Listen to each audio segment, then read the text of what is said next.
భక్తులందరికీ నమస్కారం అండి. శివతాండవ ఛానల్‌కి స్వాగతం అండి. ఆ శివయ్య ఆశీస్సులు, ఆ తల్లి ఆశీస్సులు ప్రతి ఒక్కరిపై ఉండాలని నేను కోరుకుంటున్నాను ఫ్రెండ్స్. ఈరోజు దుర్గమ్మ మన కోసం ఒక సందేశాన్ని అందించాలని మన ముందుకైతే తీసుకువచ్చారండి. ఆ సందేశం ఏమిటంటే, ఈ వీడియో మీరు ఫస్ట్ టైం చూస్తుంటే ప్లీజ్ లైక్ చేయండి, షేర్ చేయండి, సబ్స్క్రైబ్ చేయండి ఫ్రెండ్స్. దుర్గమ్మ అందించే సందేశం ఏమిటంటే, తల్లి సందేశాన్ని కాదు అనకుండా విను. నీ కోసం తెచ్చినటువంటి ఈ సందేశం నీ కోసమే. కనుక నీ జీవితం నువ్వే చక్కదిద్దుకోవాలి తల్లి. నీ ఆనందం నీ చేతుల్లోనే ఉంది. కనుక నువ్వు వినే తీరాలమ్మా. ఇది ఈ అమ్మవారి అక్షర అక్షర సత్యం అనుకో. హెచ్చరిక అనుకో. ఈ అమ్మ వాక్కు నువ్వు ఏం చేస్తావంటే, నువ్వు నీ భర్తని ఎంతగానో ప్రాణానికి ప్రాణంగా ప్రేమిస్తున్నావు. అలాగే నీ యొక్క భర్త విషయంలో చాలా వరకు కూడా ఆలోచిస్తూ ఉన్నావు. నీకు ఏదైనా కూడా తన విషయంలో ఒక స్పెషల్ అనేది ఉంటుంది కదా! నేను అతన్ని ఎంత ప్రేమిస్తున్నానో, అతను కూడా నన్ను అంత ప్రేమించాలని చెప్పి నువ్వు చాలా ఇష్టపడుతున్నావు, ఆశపడుతున్నావు కూడా. అందులో ఎలాంటి తప్పు లేదమ్మా. అతని నుంచి నువ్వు ఆశపడుతున్నావు కాబట్టి నాకు ఆ విలువ ఇవ్వాలని నీకు ఆకాంక్ష. నా భర్త ఏ చెడు అలవాట్లకు బానిస కాకుండవదు. నా భర్త నా కుటుంబాన్ని, నన్ను మంచిగా చూసుకోవాలి అని చెప్పి నువ్వు అనుకుంటూ ఉన్నావు కదా! నీకు ఇచ్చేటువంటి ముఖ్యత్వం అనేది ఎవరికీ కూడా ఇవ్వకూడదు అనేది కూడా నీ ఆకాంక్ష. ఇది తప్పే కాదు తల్లి. ఇది ఖచ్చితంగా ఒక భార్యకు ఉన్న సహజమైన లక్షణమే. నీ భర్తను నువ్వు ఎంత ప్రేమిస్తున్నావో, నీ భర్త ప్రేమ నీకు కూడా దక్కాలని అది అనుకోవడంలో తప్పేమీ లేదమ్మా. కానీ ఈ చిన్న విషయం అయినా కూడా తను ఎక్కువగా వినాలి, నీకే చెప్పుకోవాలి, ఆలోచించాలి అనేది నువ్వు ప్రతిదీ కూడా భర్త విషయంలో చిన్న చిన్న కోరికలు అనేవి ఉంటాయి. తనని నువ్వు డబ్బు కోసం ఇంతలా ఇబ్బంది పెట్టకపోయినప్పటికీ కూడా నీకంటూ కొన్ని ప్రత్యేకమైన విలువలను సమకూర్చే ఆలోచనలు అనేవి నీ భర్త విషయంలో నువ్వు ఆలోచిస్తూ ఉంటావు. ఆ ఆలోచనలు కూడా చాలా అర్థమైనవే. మహిళలకు ఉండే, అంటే భార్య స్థానంలో ఉండే ఏ స్త్రీ కూడా కోరుకునేటువంటి సర్వసాధారణమైనటువంటి కోరికే.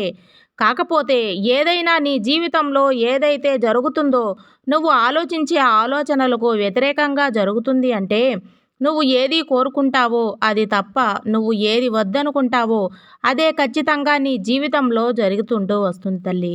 కానీ ఇక్కడ జరుగుతున్నటువంటి ఈ నాటకం ఏంటి అంటే, నీ మాట వింటున్నట్లుగా నీ భర్త నటించడం, కానీ నీకు భయపడుతున్నట్లుగా నీ భర్త నటించడం, ప్రతిదీ కూడా నీకు చెప్పి చేస్తున్నట్లుగా నీ భర్త నటించడం, ఏదైతే చెడు వ్యసనం వద్దు అని చెప్పి నువ్వు పదే పదే చెప్తూ ఉంటావో అదే తను చేసి మళ్ళీ నిన్ను బాధ పెడుతూ ఉంటాడు.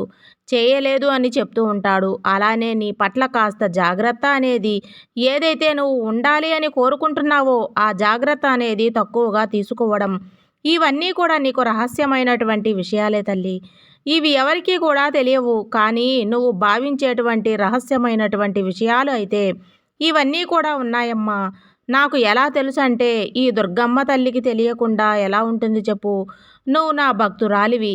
ప్రతి నిమిషం, ప్రతి సెకను నీ యొక్క మనసుతో ఆలోచించేది ప్రతిదీ కూడా నా తప్పు చెప్పుకుంటావు. నీ మనసులో ఉండేది ఈ అమ్మకు తెలియకుండా ఉంటుందా చెప్పు? కాబట్టి నీ ప్రతి ఆలోచన నాకు తెలుసు. ఈ రహస్యాలన్నీ కూడా కేవలం నాకు మాత్రమే కాకుండా నీ బంధువుల్లోనే పేరుతోటి ఉన్నటువంటి శత్రువులు కూడా ఉన్నారు. తెలిసిపోయాయి తల్లి.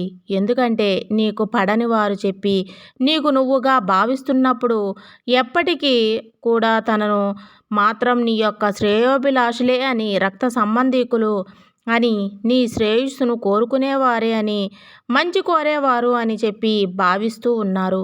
ఇక్కడ నేను చెప్పాలనుకున్నటువంటి పూర్తి విషయం ఏమిటంటే బిడ్డ, ఎప్పుడైనా కానీ ఇక్కడ ఎవరూ కూడా ఎవరికి నచ్చినట్లుగా ఉండరు. ఎవరి జీవితాలు అనేవి వారివి అనుభవిస్తూ ఉంటారు, బ్రతుకుతూ ఉంటారు. ఇక్కడ ఈ విషయంలో ఎవరిని తప్పుపట్టడానికి లేదమ్మా. కానీ ఎప్పుడైతే భార్యాభర్త అని చెప్పి ఈ బంధం ఏర్పడిందో, ఆ బంధం అనేది చాలా పవిత్రమైనది. ఈ బంధం అనేది చాలా విలువైనది కూడా. ఈ బంధం యొక్క విలువ తెలుసుకున్న ఆ స్త్రీ, ఆ మహిళ అంటే ఆ మహిళ ఎవరైతే ఉంటుందో, ఆ పురుషుడు ఎవరైతే ఉంటారో వీరిద్దరినీ కూడా ఆ బంధానికి విలువ ఇవ్వాలి, గౌరవం ఇవ్వాలి, ప్రేమను చూపించాలి. ఇక్కడ మేమిద్దరమే, ఇద్దరం కాదు మేము ఒక్కరమే అన్న భావం వాళ్ళతో పూర్తిగా కలవాలి. ఏ కష్టం వచ్చినా, నష్టం వచ్చినా ఒకరికొకరు మేము తోడుగా ఉంటామని చెప్పి వారికి వారు ధైర్యంగా అనుకోవాలి. వారు ఏదన్నా కష్టం వస్తే నా భర్త చూసుకోవడానికి ఉన్నాడు గదా అని ధైర్యంగా ఉండాలి. భార్యకి నాకు ఏదైనా గానీ ఒక సహాయం కోరినప్పుడు ఒక స్నేహితురాలిగా నా భార్య నాకు సలహాలు ఇస్తుంది కదా అని భర్త అనుకోవాలి తల్లి. అలాగే ఇద్దరూ కలిసి ఒకే మాట మీద ఉండాలి. ఒకే బాటలో నడుస్తూ ఉండాలి. తన కుటుంబాన్ని ముందుకు తీసుకొని వెళ్ళాలి. తన బిడ్డల ఆదర్శవంతులుగా నిలబడాలి. తన బిడ్డలకి మంచి భవిష్యత్తును అందించగలగాలి. ఇక్కడ ఇప్పుడు ఉన్నటువంటి ఈ పరిస్థితులు ఎవరైతే భార్యాభర్తలు ఉన్నారో చాలామంది కూడా 100 మందిలో 80 మంది వరకు ఈ యొక్క విషయాన్ని గమనించున్నట్లయితే చాలామంది కూడా అనుకున్నటువంటి ఆలోచనలు ఏమిటంటే, భర్త నా మీద ప్రేమ చూపిస్తున్నట్లు నటిస్తున్నాడు అని చెప్పి ప్రేమ చూపించాలని కోరుకుంటున్నారు. ఇది జరగటం లేదని అనుమానం ఎవరికి జీవితాంతాలు వారివే. మేము ఒకరం కాదు, మేము ఇద్దరం సంపాదిస్తున్నాం. ఎవరికి హక్కు వాళ్ళు సంపాదించుకున్నది. డబ్బు నాకిష్టం. నేను ఏ వ్యసనాన్నైనా చేసుకుంటాను. ఏ అలవాటైనా చేసుకుంటాను. ఎవరి కోసం కూడా మార్చుకోను. అలాగే కుటుంబానికి ఎంతవరకు తేవాలి, ఎంతవరకు పెట్టాలి, ఎంతవరకు చూసుకోవాలి అని కూడా నాకు తెలుసు. నాకు ఒకరు చెప్పే అవసరం కూడా లేదు. నేను ఎవరి మాట విలువనివ్వను. నేనంటే ఏంటో టైంకి తింటున్నామా, వెళ్తున్నామా, బయటికి వెళ్ళిపోయామా అన్నట్లుగా మగ మనుషులు చాలామంది ఉంటున్నారు తల్లి. ముఖ్యంగా ఒక మగవాడి ఆలోచన అనేది అందరినీ య అందరికీ కాదు. ఇక్కడ ముఖ్యంగా తెలుసుకోవాల్సిన విషయం ఏమిటంటే, మనల్ని ఉద్దేశించి మాత్రమే ఇది చెప్పటం జరుగుతుందండి. ఈ విషయం జరుగుతుందా అని నువ్వు చెప్పి ఆలోచించుకోవాలి.